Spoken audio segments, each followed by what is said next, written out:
Illustration number 5 हम कर रहे हैं। इलस्ट्रेशन नंबर 5 हमारा इलस्ट्रेशन नंबर 1 से लेके 4 तक हम लास्ट लेक्चर में देख चुके हैं। अब आते हैं हम इलस्ट्रेशन नंबर 5 पे। ASB रिलैक्सोन LTD provide a simplified income statement as given below. ठीक है, ये सिंप्लीफाइड इनकम स्टेटमेंट, ये बहुत बेसिक चीजें समझ है, बस इसमें 2 चीजें और ऐड हुई है जो आपने लास्ट लेक्चर में नहीं देखा था। ये ऑलरेडी एज इट इज आपको फॉर्मेट में ही सब कुछ सॉल्व करके दिया हुआ है। आपको क्या फाइंड करना है मैं ये एक्सप्लेन करती हूँ, बट पहले आपको ये बता देती हूँ कि आपको कैलकुलेट क्या करना है। 3 मोस्टली 3 ही आपसे पूछा जाता है, operating leverage, financial leverage and combined leverage. Interpret company combined leverage, combined leverage ये दोनों की इंटरप्रेट करती है। हमें तो से कि इनकी वैल्यू, टोटल वैल्यू जो होती है, जिनकी लेवरेज, जितना वजन उनको कंपनी में कितना वजन हुआ है, वो कितना लॉस हुआ है, वो पूरा आपको बताती है। नेक्स्ट हम आते हैं अब पर्टिकुलर रुपीज। ठीक है, सेल्स है, लेस वेरिएबल कॉस्ट, सेल्स दिया हुआ है, वेरिएबल कॉस्ट भी दिया हुआ है, फिक्स कॉस्ट भी दिया हुआ है, EBIT भी दिया हुआ है, लेस इंटरेस्ट EBIT। हम ऑलवेज EBIT तक का ही करते हैं। अब ये टैक्स 30% आ गया, ये क्या है? टैक्स होता है लेस EBIT से, है ना। EBIT में टैक्स ना हमेशा लेस होता है। अगर हमें सम्स में जस्ट अभी तो यहाँ पे डायरेक्ट इसमें दिया हुआ है, अगर कोई पैसेज जैसा सम आता है वहां पे हमें अगर टैक्स बोला 30% आपको निकालना है, तो टैक्स ऑलवेज किस पे निकलता है? EBT earning before and tax. इस अर्निंग बिफोर और टैक्स पे ही हमेशा ऑलवेज हमारा टैक्स निकलता है। जैसे कि मैं आपको आगे एक्सप्लेन करती हूँ, पहले आप फॉर्मेट देखो कि आपको फॉर्मेट कैसे बनता है। फॉर्मेट बनाने पहले मैं आपको फॉर्मेट समझाती हूँ कि फॉर्मेट कैसे बनता है। फॉर्मेट हो गया single format, calculating opening leverage, financial leverage and combined leverage, particular amount in rupees. अभी हम इसके अंदर सब वैल्यू लिखेंगे। फॉर्मेट हमने हो गया। अब हम लिखते हैं sales minus variable cost contribution. इस तरीके से आप लोग पूरा फॉर्मेट रेडी कर लीजिए। फॉर्मेट रेडी हो चुका है। Sales minus VC, contribution, fix cost, EBIT, interest. इस बार हमें क्वेश्चन में है ना इंटरेस्ट के ऊपर डेबेंचर निकालने नहीं कहा है, तो इंटरेस्ट है तो सीधा इंटरेस्ट होगा। EBIT माइनस इंटरेस्ट EBT, हम ऑलवेज EBT तक का ही करते हैं। अब ये दो चीजें कहाँ से ऐड हो गई, क्यों ऐड हो गई? मैंने ऑलवेज सारे सम में कहा है कि जो आपको यहाँ पे बोला हुआ है उसी बेस पे आप लोग फॉर्मेट बनाओ। अब जैसे कि मैंने आपको फॉर्मेट एक्सप्लेन किया था इन लास्ट लेक्चर, आपको इस तरीके से फॉर्मूला था, आपका फॉर्मूला इस बेस पे था, sales minus variable cost, contribution, fix cost, EBIT। हमारा ऑलवेज हम EBT तक का फिनिश होते थे, क्योंकि हमें इसके आगे कुछ फाइंड करने नहीं कहा जाता था। बट हम धीरे धीरे एक एक लेवल देख रहे हैं। अब हमारा क्या आ गया? टैक्स। टैक्स हमारा ऑलवेज किस पे निकलता है? EBT पे। जैसे इंटरेस्ट हमारा EBIT पे निकलता है, तो टैक्स हमारा EBT पे निकलता है। तो अगर EBT में से टैक्स निकलेगा तो हमें क्या मिलेगा? EAT। EAT का फुल फॉर्म क्या है? Earning after tax. Earning after tax निकले। अगर आपको प्रेफरेंस शेयर बोलेगा तो प्रेफरेंस शेयर EAT पे होगा, और इनको माइनस करके हमें क्या मिलेगा? EHS, equity share holder. Equity share holder किस चीज में यूज होता है? Number of equity shares.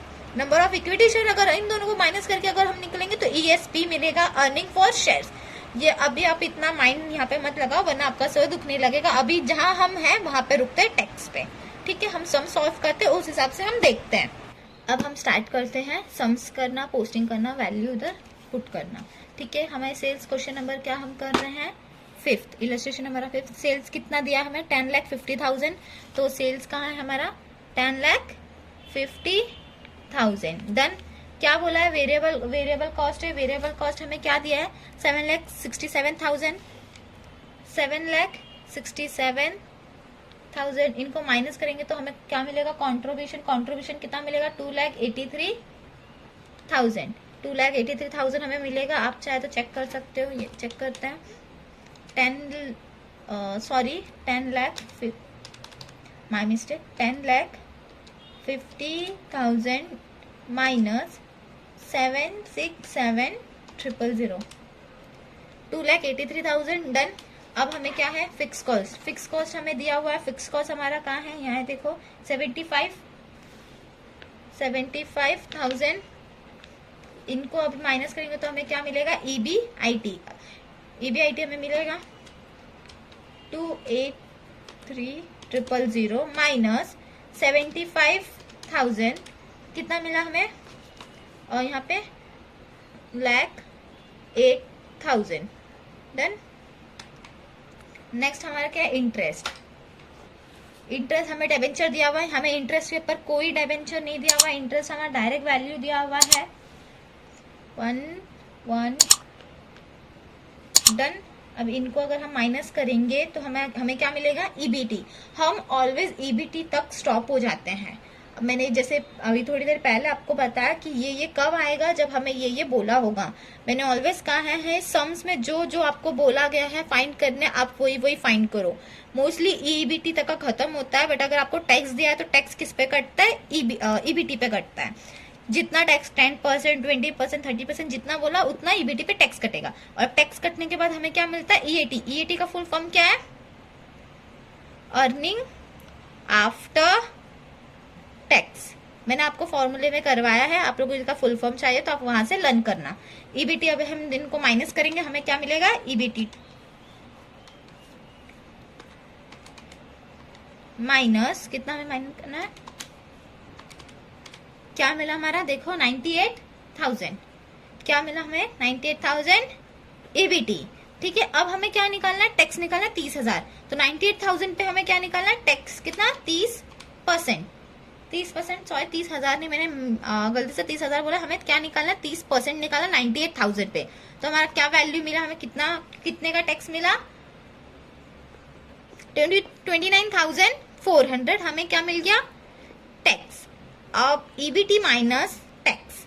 अब ईबीटी में से 98,000 माइनस 29,400 कितना हमारा, 68,600। क्या मिला हमारा, ये ईएटी 68,600। ये हमारा क्या मिल गया, ईएटी।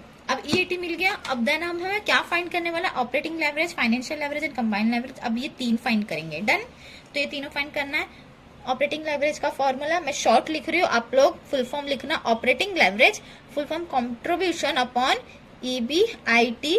कंट्रीब्यूशन हमारा कितना है, 2,83,000। 2,83,000 डिवाइड बाय ईबीआईटी कितना हमारा, आप लोग इनको डिवाइड करना है। डन। डिवाइड करें 2,83,000 सॉरी डिवाइड बाय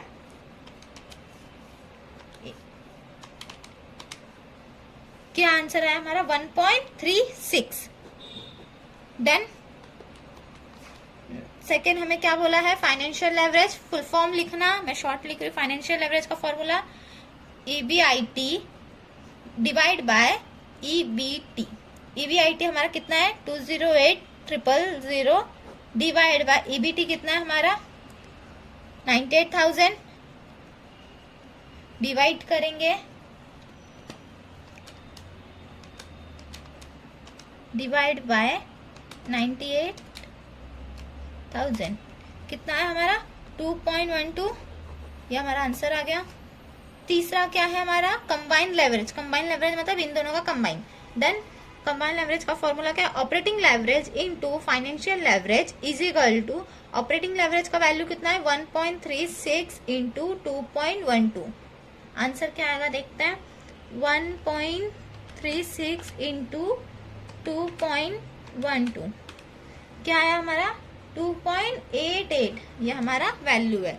हमारा इलस्ट्रेशन नंबर 5 का आंसर आप लोग चेक करना चाहते हो तो देख सकते हो। लास्ट का हमारा 2.88 था, 2.112, 1.36। डन। ये हमारा ये जो टोटल ईएटी जो आफ्टर अर्निंग आफ्टर टैक्स हमें मिला है, ये आप लोग तो यहाँ पे देख सकते हो। Net profit earning after tax 68,600 हमें मिल चुका है। हमारा इलस्ट्रेशन नंबर 5 पूरा कंप्लीट हो चुका है। अब नेक्स्ट लेक्चर देखेंगे हम इलस्ट्रेशन नंबर 6। आज के लिए यहाँ पे बंद करते हैं। Thank you.